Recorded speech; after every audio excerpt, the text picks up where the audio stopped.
Ինձ համար մի բան պարզ է, որ չպետք է լինի մեկ պաշտոն,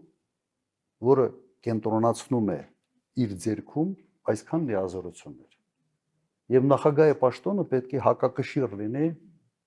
նման դեպքերի համար։ Նախագահը պետք է հակակշռելու հնարավորություն ունենա։ Դատական համակարգը որևէ կապ չպետք է ունենա գործադիր իշխանության հետ։ Սա ուղղակի մի խայտառակություն է այն ամենը, ինչ կատարում է դատական համակարգում։ Այո, պետք է անպայման գնալ որոշակի փոփոխություններ։ Ես ժամանակին այս համանadrության դեմ եմ արտահայտվել։ Համանadrությանը ծանոթանալով ես այս բոլոր վտանգները տեսել եմ։ Այն ժամանակ ասում են սուպեր վարչապետություն եւ այլն, տեսանք սուպեր վարչապետության հետևանքները։ Բայց փաստի հետ առնչվելով մենք պետք է հասկանանք, որ ինչ որ բաներ այո պետք է հետ պատտացնենք։ Առնվազն նախագահը ոչ թե այն խորհրդարանով պետք է ընտրվի, նույն խորհրդարանը ընտրում է վարչապետը, նույն խորհրդարանը ընտրում է նախագահը, նույն խորհրդարանը ընտրում է BDԽ-ը, նույն խորհրդարանը ընտրում է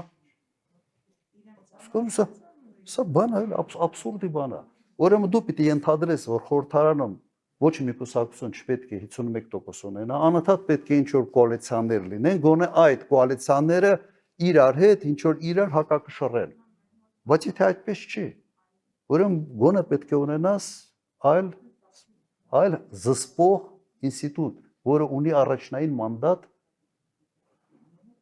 զսպելու գործադիր իշխանության։